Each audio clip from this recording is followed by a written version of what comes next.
Anyone notice at the beginning of this meeting, a competitor gave me an extra plug? You know, where does that happen? And I think that just gives you an indication of the, I don't know what you want to call it, fraternity or the collaboration, the people that are involved in this. You know, when was the last time a competitor of yours stood up in front of customers and gave you an extra plug? I mean, where does that happen? It was W Machine. So, yes, that very, very good. We know why you're in sales now. Okay. Again, you saw Pat by Energy Dynamics.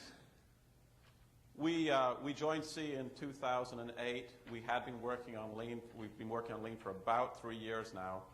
And you know, we are big believers in Lean. And we actually attended a number of conferences before we joined C. And we actually thought, you know what, we believe in Lean. We know our customers love Lean. We know we can actually improve a lot by using Lean. And again, the C roadmap, we thought this is a really good approach to keep us on track. So we joined in at the end of 2008, and again, seen some nice results. We're a CNC machine shop.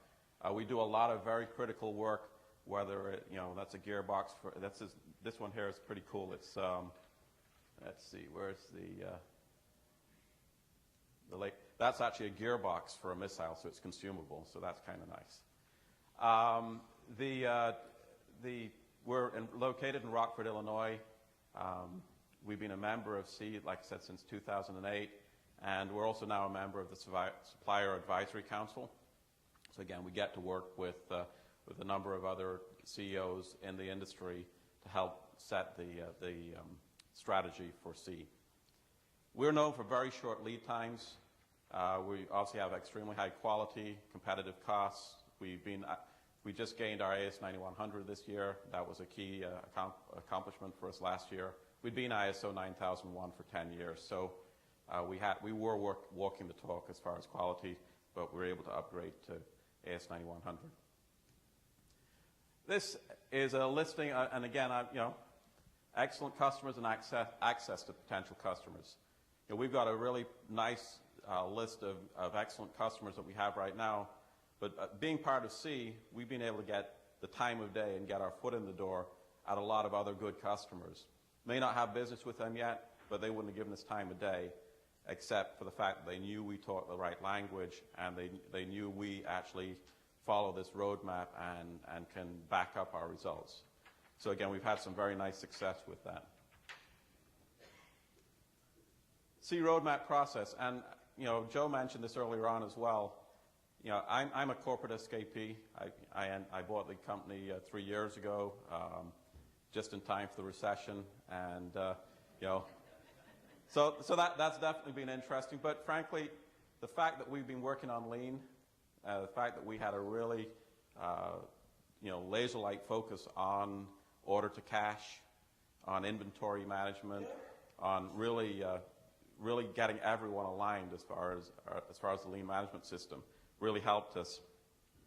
The thing I really liked about C and the roadmap process is I've had experience just like Joe has had in previous lives where you've gone and you've got everyone all excited, you've done a Kaizen, you've done the changeover, you cut the changeover from 4 hours to 30 minutes and everyone's fantastic, it's great, and they've done the 5S and they've, you know, it looks perfect. And in past life I had, I think, 12 plants reporting to me, you know, 300 people, 500 people, you know, in the different plants. And so I'd go around and do my quarterly monitoring at the different plants and come back and, well, what happened? And, you know, that great Kaizen event that we had, they've gone back to normal, you know, to the way it was before. And it's because we didn't address that balance, the leadership and the culture, the workforce development, and the operational excellence. We just went after the operational excellence, which is what most people do, and that's why it typically doesn't stick. It's really easy to go and put a shadow board up. It's really easy, frankly, to get a group of people together and do a Kaizen event where you cut your changeover time. The difficult thing is to get it to sustain. And the workforce development helps us educate our workforce as to why we're doing it, why that's important. And then the leadership and culture really sets that culture of allowing people to try things, allowing people to fail, having a strategy as to why you're doing it. And if you don't have all three of those together, the lean efforts are destined to fail. And that's what really got me hooked with the roadmap process. The other thing that I really liked was the quarterly report. You know what, we are self-motivated, we are self-driven, but the fact that we've got a target that we've committed to other people and a roadmap that we've committed to other people, and we report our on-time delivery, our sales per employee, our inventory turns to see, that helps us keep on track. And we publish that, we put that right up on a communication board, right in the plan. Every employee gets to see that along with our regular dashboard and other communication tools. I'm going to give you a couple of examples of things, and this one is actually, I love this one, because we've been making this part for 8 years, Dan? Yeah, Dan's our general manager back there. We've been making this part for 8 years, very complex hydraulic part. Our typical way of running it, we used to run basically there were 3 families of parts. One of the families had 10 different part numbers in it. So we used to typically make 3 months at a time.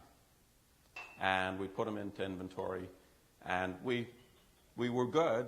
You know, we absolutely, you know, we delivered on time, we were good quality, but order to cash was horrible. You know, it could be 180 days. You know, when you buy the material, convert it, put it in, then by the time you work around that whole family and you get back to the beginning again, hopefully the forecasts and things like that were right. When we went through this Kaizen, we basically said, you know, how can we just run on the customer Kanban signal? By the way, in our company, close to 80% of everything we make is driven by Kanban signals from the customer. So that we love. We feel we're a contract machine shop, not a job shop. We have repeat orders. We constantly see Kanban signals, electronic Kanban signals from our customers, and that's what we build to and that's what we ship to. But anyway, what we did is we changed this to basically only running based on the Kanban signal. So when we get the Kanban signal, it goes up on this is low tech. There's a pegboard and there's a red line for each family, and that red line is set based on the bar, the amount of parts we can make out of one bar. We have one bar sitting on the shelf, and we get the signal. It goes up to the red line that says you've now got your run quantity set up, and you pull the bar, you cut the parts, and you put them through. We were able to cut it. An enabler on that, we cut our changeover time from well over 6 hours to well under 2 hours. We build those products every single week, based on the signal. And order to cash, it says 35 days. Again, this is indication of the economic climate. It used to be 180. We got it down to 35 days, so basically we made it in 1 week, sent it, we got paid in 30 days. This particular customer changed us to quarterly payments. So, you know, frankly, and someone asked me the question, well, how didn't you lose that benefit? Well, no, because that cycle time was getting paid would have been on top of the 180 days of the other one that we had if we hadn't made any improvements.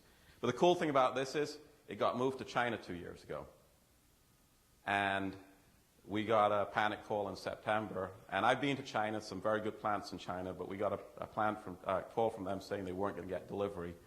And we were able to turn the parts around. We did not meet the China price, but when they looked at the total cost of ownership, as far as the time on the water, the extra inventory they had to hold, because they didn't have to keep inventory, based on our performance previously, they looked at it and we made a slight concession on our price, and we've won it back now. So very, very, very, very cool. This is another one, cylindrical parts. Again, we've 100% on time, 80% reduction in lead time. We used to build 125 parts at a time. Now we build 25 parts a day. There's 5 or 6 parts in this family. We really don't care what the forecast is. We've got the forecast in this situation here is irrelevant. Every day we're going to run based on the customer Kanban signal. And if they want to change and resequence, it's no big deal. It's very, very, it's not a panic, it's not an extra activity for us to be able to respond here. Again, this is just another customer where we picked up, they used to buy 8-week lead time. We were down to 5 days lead time. They used to have to buy massive lots. They buy what they need each week.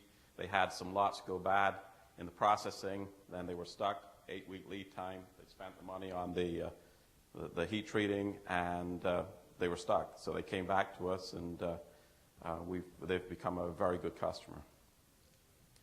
On-time delivery, 94% in 2009. We've had some very nice improvements there. PPM, again, from just under 4,000 to just over 500. And you can see, that's not a simple part. There's a lot of complex orifices and connecting passages in there. That's a cutaway. Inventory turns. This tells you whether, and tells your customers whether you really are walking the talk. Because some people think you can get on-time delivery by building inventory. And that same part that I said we won from China, we got a call from the engineer saying, we need to make a change. When's the next time I can, and this was before, all these different changes, but he basically said, next time, he knew we would run every 3 months, so he was trying to time this engineering change for the next time we ran these parts. And Dan said, well, next week. No big deal, because that's what we had. We had 2 Kanbans there, and we said, okay, we can do that change for you without any problem. There's no cost. It's easy. There's no hassle involved. But the inventory turns, we've almost doubled our inventory turns, and that's with taking on new business that we picked up last year that has forgings and castings, and everyone knows forging and castings you don't buy in one-piece quantities. So that's keeping that number down from where we truly are turning everything else. Sales per employee, really nice improvement there. We're still nowhere near, we've got, again, I'll give W Machine, Anna Roberts Tool a plug there. We're chasing those guys as far as their sales per employee numbers. But again, we're following that same roadmap and that same process, so we're definitely going to get there. Again, last year, tough year last year, but we picked up new customers last year. We've we've got a number of other customers, very good customers that we're in the works with. We increased market share with existing customers. They actually referred us to sister divisions so that we could actually, it's food processing division. Well, we hadn't gone after them, but it's definitely a good opportunity for us.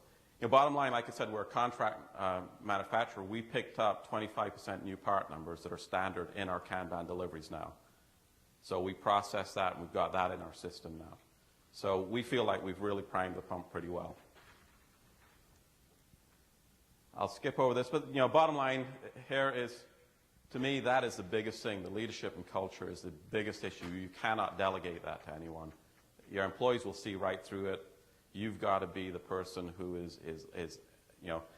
knows everything about lean, is driving lean, and as soon as you waver, your employees are going to see it, and then you lost. They need to see that you walk the talk and really believe in that culture.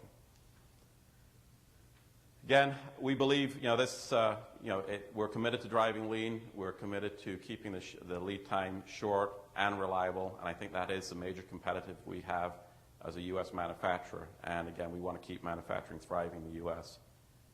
And this is something I'm just going to throw out here, and this is why we believe we're different. It's our guarantee. Our part number will never cause you to miss a shipment to your customer. If you have a problem, you call me. No charge, no excuses. We're not doing this with inventory. This is we're really trying to raise the bar, and as Marcel said, you can't walk into our shop. We're glad to come into our shop, but you can't walk in and copy what we're doing. We spent 3 years working on this. We've spent 3 years working with our employees to get us to where we are, and we stand behind this, and you know what? Try and catch us. We'd be very happy. And again, here's our contact information.